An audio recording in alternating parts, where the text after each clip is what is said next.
Hello friend, मैं मनोज कुमार आपके बीच में लेकर आया सामान्य अध्ययन, जिसमें हम देखेंगे प्राचीन इतिहास। अभी हम पिछले पार्ट में मौर्य समाज के बारे में देखे थे।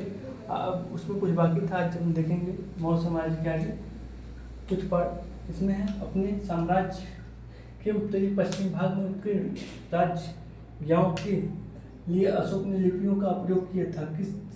किस इसमें आरामाइक, ग्रीक एवं खरोष्ठी में। अगला इलाहाबाद में अशोक स्तंभ सूचना प्राप्त करता है। कौन करता है? समुद्रगुप्त के बारे में। अगला है फाहियन भारत में आया था। कब आया था? ये 399 एडी में आया था, मतलब ईसा पूर्व जिसे बोलेंगे। अगला है कलिंग युद्ध का विवरण हमें ज्ञात होता है। कौन से शिलालेख में? 13वें शिलालेख में इसका ज्ञात होता है। कलिंग युद्ध में 13वें शिलालेख में। अगला है मौर्यन मंत्री परिषद में राजस्व इकट्ठा से संबंधित है। किससे संबंधित? संहर्ता से। अगला है अशोक का समकालीन तुर्मय राजा था। तुर्मय राजा अशोक के समकालीन कहाँ का राजा था? मिस्र का। तुर्मय उसका नाम था, वो राजा था कहाँ का? मिस्र का। उस अशोक के समकालीन था। अगला है टालेमी फिलाडेल्फ जिसके समय जिसके साथ अशोक ने राजनयिक संबंध है, शासक था कहाँ का? मिस्र का था। अगला एक इतिहासकार के अनुसार शिलालेखों में अशोक ने जिस धर्म का प्रतिपादन किया वह वस्तुतः राजधर्म है, राजधर्म थी। कौन से? फ्लीट। अगला मकदूनिया में अशोक का समकालीन राजा था। मकदूनिया एक देश उस समय अशोक के समकालीन समय कौन सा राजा था? एंटिगोन गोंटास। अगला है आधुनिक देवनागरी लिपि का प्राचीन रूप है। कौन है? ब्राह्मी। अगला है किसने सहिष्णुता, उदारता और करुणा के त्रिविध आधार पर राजधर्म की स्थापना की? अशोक है, जो कि सहिष्णुता, उदारता और करुणा के त्रिविधि आधार पर राजधर्म की स्थापना की। रांची का स्तूप बनवाया था अशोक। कहाँ है ये? मध्य प्रदेश में। ठीक है, अशोक ने बनवाया था। ब्राह्मी लिपि का प्रथम उद्वाचक उत्कीर्ण आपका अक्षरों में किया जाता है। कहाँ पर किया? स्तंभों पर। बुलंदीबाग प्राचीन स्थान है। कहाँ पर बुलंदीबाग आपका प्राचीन पाटलिपुत्र में था। अगला मौर्य काल में तक्षशिला के प्रसिद्ध शिक्षा केंद्र के द्वार खुले थे ब्राह्मणों में, क्षत्रियों और वैश्यों के लिए। तक्षशिला पर शिक्षा केंद्र द्वार कहाँ खुले थे? ब्राह्मणों के लिए, क्षत्रियों के लिए और वैश्यों के लिए। मौर्य काल में दंड विधान थे काफी कठोर थे। दंड विधान कैसे थे? काफी कठोर थे। कालसी प्रसिद्ध था। किसके लिए प्रसिद्ध था? अशोक के शिलालेख के कारण। अगला चाणक्य का दूसरा नाम आपका विष्णुगुप्त के नाम से भी चाणक्य जानते थे। अगला है चंद्रगुप्त मौर्य ने अपने अंतिम दिन व्यतीत किए थे कहाँ पर? श्रम बेलगाम में। कहाँ पर? ये कहाँ पर? ये कर्नाटक में। श्रम बेलगाम कहाँ पर? कर्नाटक में, जो कि वहाँ पर व्यतीत किए थे। अशोक का वह अभिलेख जिसमें धार्मिक सहिष्णुता के सिद्धांत पर बात की गई थी, शिलालेख 12, जो कि ये क्वेश्चन रिपीट हुआ है।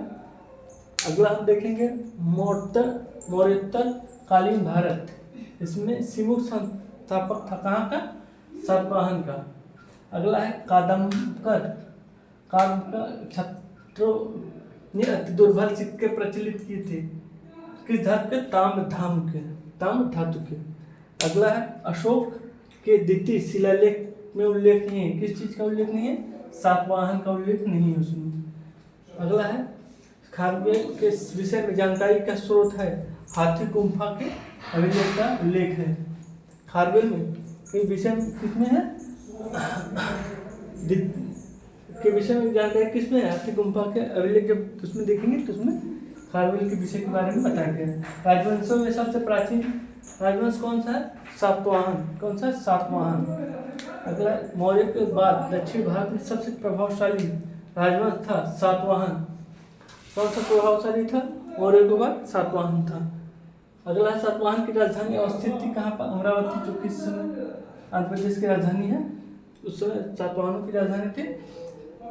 इस समय अगला है कनिष्क के सारनाथ बौद्ध प्रतिमा अभिलेख की तिथि है किस 21वीं ईस्वी के सन में।